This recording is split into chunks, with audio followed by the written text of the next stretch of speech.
It's so easy to feel overwhelmed when you start trying to blend all the ages of your kids into one, or what you would hope to be a cohesive, well-organized homeschool schedule.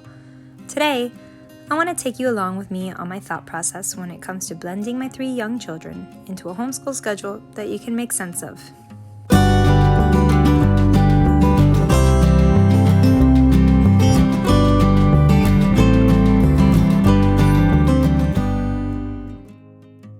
If you're like me, you probably felt silly to even ask what in the world does one even plan for in an upcoming school year?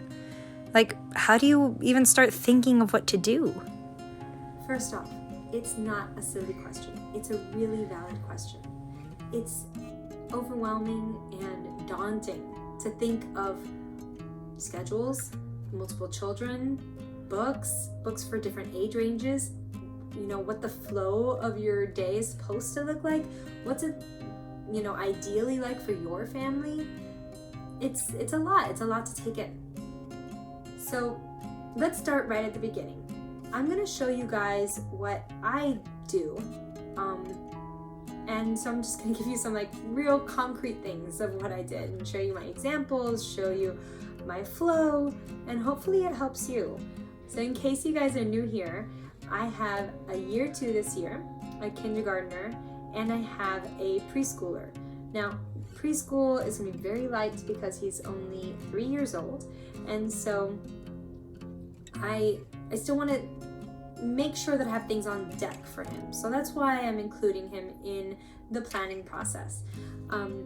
So let's get into it. Let's dive in and see what the process is like and how I put it all together.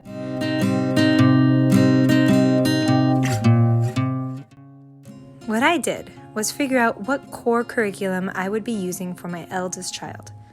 That was going to set the pace for the rest of my schedules. I did a video recently on my year 2 planning process, and you can check it out in the link I'll pin above.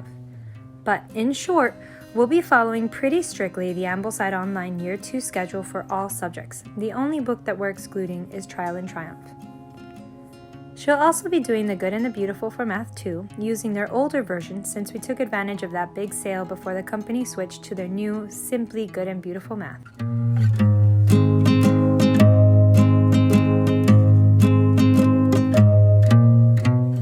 We really love this company, so we're also using their free language arts curriculum as a supplement. Supplement is key here, as there isn't a need for a formal language arts program when following the Ambleside online year 2 curriculum. We're following the hymn and folk song study rotation on Ambleside Online this year. And then we're using the artist and composer schedule of activities and lessons via the Gentle+Classical art and music guide. For nature study, we'll be using The Good and the Beautiful's mammals and their kingdoms and classifications as a loose base, and then doing our watercoloring and exploring to bring that to life as much as possible. We'll probably be visiting the zoo quite a bit this year since we're focusing on mammals. We'll also be using Gentle+Classical's On Mission magazine for our poetry tea time, world geography, and cooking life skills this year. I plan to do a whole other video about how we're organizing On Mission and how we'll be incorporating it and displaying things, so check back soon for that.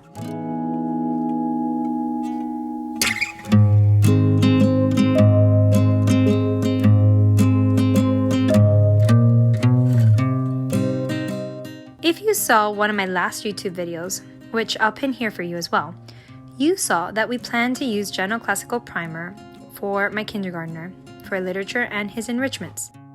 This curriculum also touches upon catechism, virtues, manners, hygiene, and memory work, along with literature and some letter and math work for literacy. We're using the older version of The Good and the Beautiful Math K that we started last year, and depending on how that goes, we'll either progress to the next level or dive into Life of Fred for my kindergartner. I'm not doing any written or scheduled planning per se for my 3-year-old. I will track whatever we do just to give me a guide to follow for the next day using my preschool open checklist. I made this last year for my middle little, and you can download the checklist for free from my blog, and I'll put the link below for you. The school, quote unquote, that we'll be doing for my preschooler is to invite him to sit with us at the readings and wonder tales, as well as mirroring his brother's Kinder Morning binder with a preschool binder for him. I also have purchased a Montessori sticker book and other open play items like matching games and other educational activities to keep his mind and hands busy when I'm working with the other two kiddos. Truly though, he will be just kind of tagging along with my kinder schedule and have lots of open play indoors and outdoors. The one thing though that I really will be trying to focus on with him and put a lot of energy in is toilet training. This guy has got to get toilet trained. No more diapers in this house, please. Okay, so now that you know where we stand with all the curriculums that we're using, next thing to do is figure out how to schedule out a sample first week. I say sample because things might change as your days unfold and your weeks unfold. Don't go crazy and write out all 36 weeks at the very beginning. Set aside time before the start of every week or at the end of each week to plan your schedule out for the following one. Another thing to do is you can perhaps commit to planning one term ahead, and then planning each term, maybe a week before that term begins. But just know that there is potential for scratching things off, moving things around, and just a need to be as flexible as possible. Here are all the subjects that we blend the kids to do together. The morning basket, which has the enrichment loop, which is artist, composer, hymn, and folk song study, religion and Bible verse memorization, Spanish, musical note drill, nursery rhymes and poetry. We also blend nature study and science together. We do that on Fridays. And we'll also be doing our on-mission cultural studies, which we will have a weekly change in focus. Subjects within this area include geography, new terminology and vocabulary, food and culture, handicraft, stories, poetry. We'll be taking one full term to dive into each on-mission magazine that we've chosen for this year. And I'm so thankful for Ambleside Online and their weekly schedule. Based off of that, all you have to do is spread out the readings among the days of the week. Many AOers simply print out the weekly schedule and just highlight as they go. It's really easy. Of course, though, I make things a little bit more complicated because if I don't see it as something that needs to get checked off or highlighted off, I have the tendency to just put it off for the next day. So I'm the kind of person who likes and needs a daily schedule. And so for that reason, I am so grateful for the incredible community that is the Ambleside Online Facebook group. I mean, I've said it here before and I'll say it again. This group is amazing. A very organized mom in this group already did the heavy lifting of spreading out that weekly schedule from AO into a beautiful daily plan. So what I did was I saved her shared Canva template for the year that I'm planning, year 2. She has it for many years, so you have to search for the year that you are planning. And then I started to tailor it for our own homeschool. And to be super specific, what I did here at first was I changed the colors so that my printer wouldn't be, overloaded and having to print out too much color every single week. I changed the font to personalize it a little bit. I personalized it with the names of my kids, and I just started editing then the content for my year 2 first. All right, so here is my year 2's schedule, and I figured that you guys might like to see exactly what's going on here and have a little bit more detailed walkthrough. So here we go. Here's all of the daily work. So home care, bathroom, teeth, hair, and bedroom. Copy work would be done every day. Poetry for her year 2 would be Walter de la Mare for term 1. Math, Spanish, reading practice, recitation, and an input into the Book of Centuries or her personal timeline. So these are things that would be checked off every day. The ones that have 4 bubbles, obviously, just 4 times a week, and the ones with 5 bubbles, that would be done Monday through Friday. I mean, home care, bathroom, teeth, hair, and bedroom should be done every single day, 7 days, but We're only going to be visiting the schedule 5 days a week. All right, so weekly work. Week 1, day 1. So up here is where you would see what our enrichment loop is. So day 1 will be artist study, day 2 folk song, day 3 composer, day 4 hymn study, and day 5 would be when we do nature study, handcrafts, and poetry tea time. These are where we would have our readings detailed out. So a lot of these things are what we're doing that's going to be blended with my kindergartner. So I already have it blended here. Virtue, manners, and hygiene.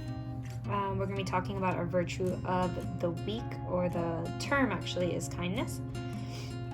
And then her history, natural history, and literature. And then we'll be reading from the Bible for day 2. Then we'll be continuing with Shakespeare, and then we'll be going into Pilgrim's Progress.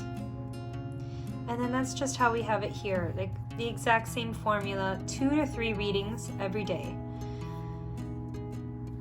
Then on this side, we have who our artist is, so we can refer to it when it's artist study. And we'll be going over who Vermeer was, and this first particular painting, Girl with Pearl Earring. And then our composer that we're going to be doing is Johann Sebastian Bach. And so we can refer to that when it's day 3, Wednesday, composer study. And I have it written out here exactly what is the piece that we're going to be listening to. And then I have some 3-part instrument cards that we're going to be playing with, and just following along with the guide that I've shown you for art and music. And so I just have it here for reference. Okay, memory work that we're going to be doing every week will be different, and will be done during morning time. So we're gonna always go over a new nursery rhyme. She's a little bit old for that, but we are gonna be doing it with my kindergartner, and she loves nursery rhymes, so that's fine. We're also doing some CC work, which is, the only CC work that I know that we're doing is learning the timeline song. And extra, we're going to be going over the President's song. She's already learned that, but my kindergartner will be learning it. So that's what I would write out here. And then this is what we're doing for nature study for the first week. We're going to be going into the Burgess Animal YouTube playlist for the swamp rabbit and snowshoe hare, and diving into the first unit for mammals. And then in the afternoon and evening, we have reading.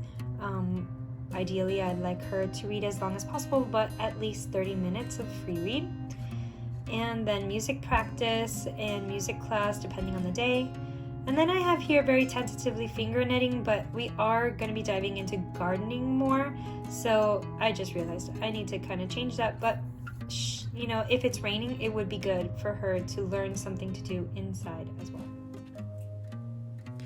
Once I feel that I have a good hold on what I want to do with my year 2, then I copy that page into Canva for a schedule that I can tailor for my kindergartner.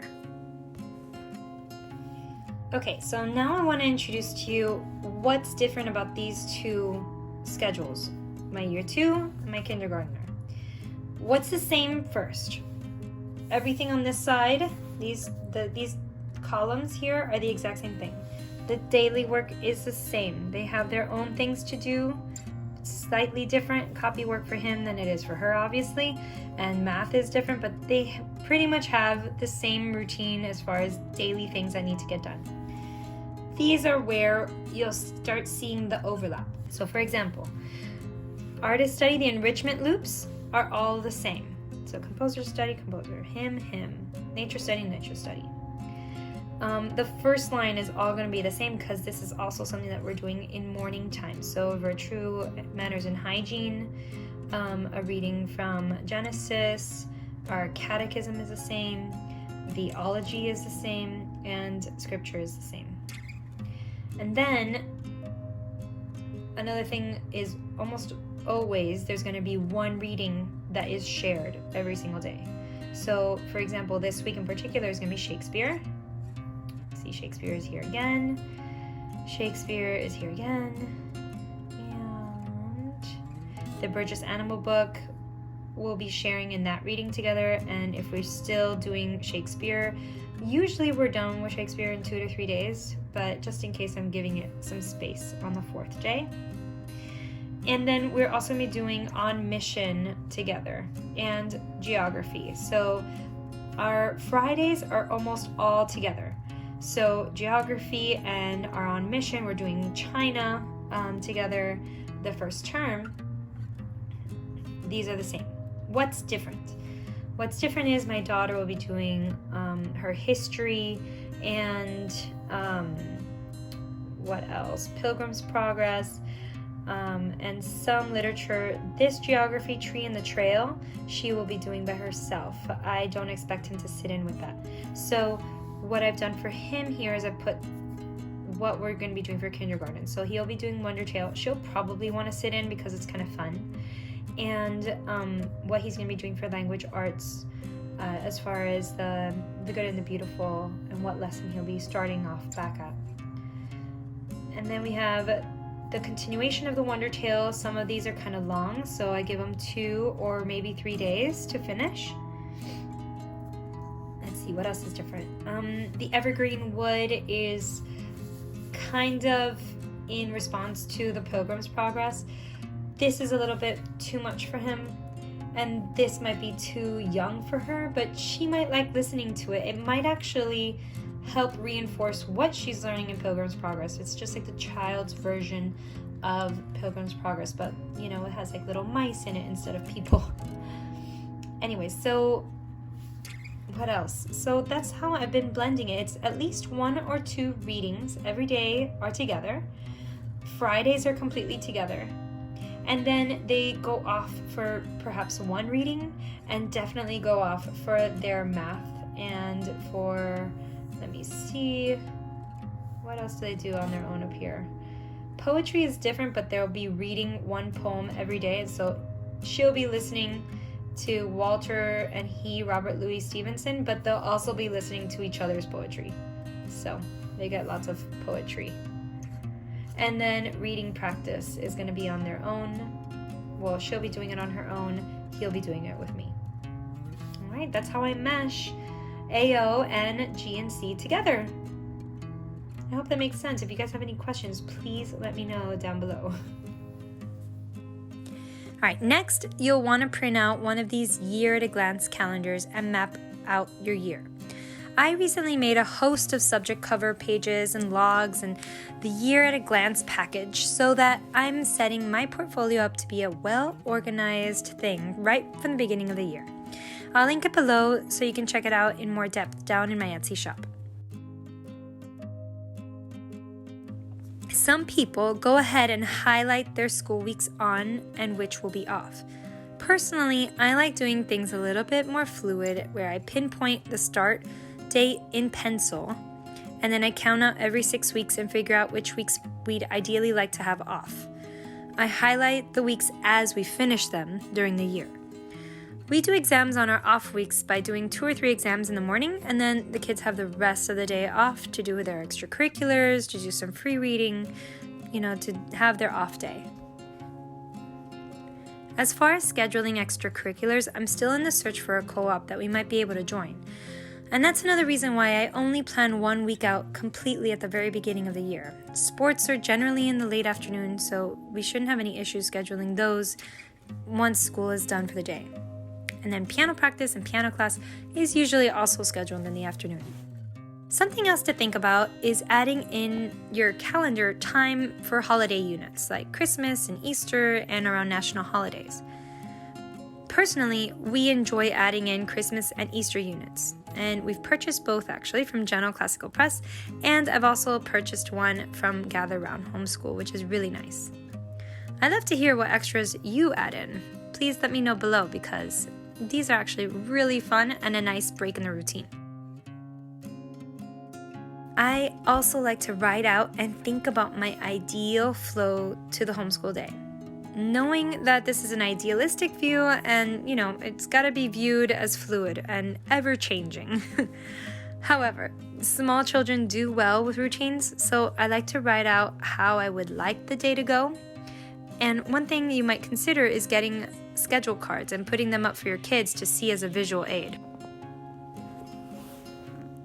I simply write it out for myself and keep it as a reference for the days when I can't think straight. I mean, tell me, I'm not the only one that has those days, right? I have a binder on the side this year where I've already put my new subject cover pages and logs for both kiddos. And I have our schedules for the first week printed out and our ideal flow of the day handy. The books are in their place, the morning basket is ready. I think I'm ready to rock this next year with these 3 kiddos. What do you think? I don't know, am I missing anything? I'm ready to enjoy summer now that that's done. Thanks for hanging in with me on this long one, friends. If this video was helpful to you, please consider liking and subscribing to my channel so that we can connect on here again soon. Alright, thanks and see you soon.